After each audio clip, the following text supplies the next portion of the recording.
Svaka utakmica za njih ima rezultatski značaj. Fudbal se igra zbog rezultata, bar ja to tako posmatram i pokušavam i njih to da naučim.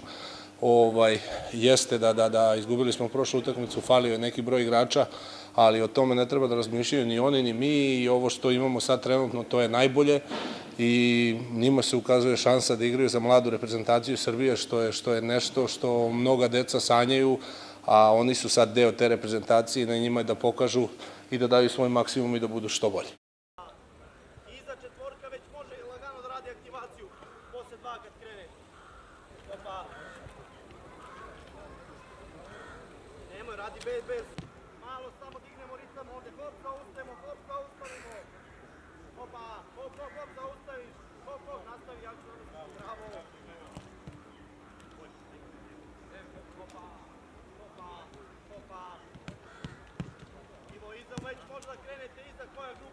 Svi smo oduševljeni što se tiče uslovima, što se tiče i stadiona i terena i mislim da Čačak kao grad sigurno da zaslužuje da mlada reprezentacija, ajde da ne kažem mali, mlada reprezentacija da dolazi i da provodi neko vreme ovde, ipak je ovo fudbalska sredina gde narod stvarno voli fudbal.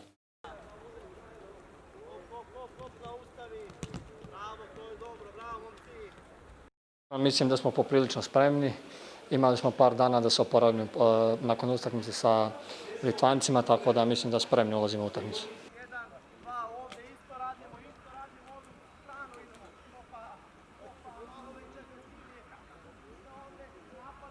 Uslovi su fenomenalni, tu smo u hotelu u centru, teren je sjajan, imali smo sve uslove da se dobro pripremimo za utakmicu.